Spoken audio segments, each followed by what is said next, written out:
केंद्र सरकारकडून प्रजासत्ताक दिनाच्या पूर्वसंध्येला पद्म पुरस्कारांची घोषणा करण्यात आली आहे। महाराष्ट्रातील 3 पद्मभूषण तर 11 जणांना पद्मश्री पुरस्कार जाहीर झालाय। मनोहर जोशी, पंकज उदास यांना मरणोत्तर पद्मभूषण पुरस्काराने सन्मानित करण्यात आले। अशोक सराफ, अच्युत पालव, चैत्राम पवार यांच्यासह मारुती चित्तमपल्ली यांच्यासह 11 जणांना पद्मश्री पुरस्कार जाहीर करण्यात आलाय। तर महाराष्ट्रातील कुणाला पद्मभूषण पुरस्कार जाहीर झालेत पाहूया। मनोहर जोशी, पंकज उदास यांना मरणोत्तर पद्म पुरस्कार घोषित झालेला आहे, तर शेखर कपूर यांनाही झालेला आहे।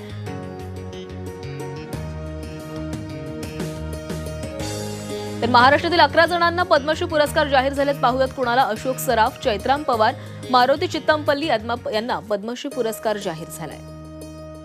विलास डांगरे, अरुंधती भट्टाचार्य, अश्विनी भिडे देशपांडे यांनाही पद्मश्री पुरस्कार जाहीर झालाय। टी जसपिंदर नारुला, रोनू मुजुमदार आणि सुभाष शर्मा यांना देखील पद्मश्री पुरस्कार जाहीर झालेला आहे। अच्युत पालव आणि वासुदेव कामत यांचा देखील यामध्ये समावेश आहे।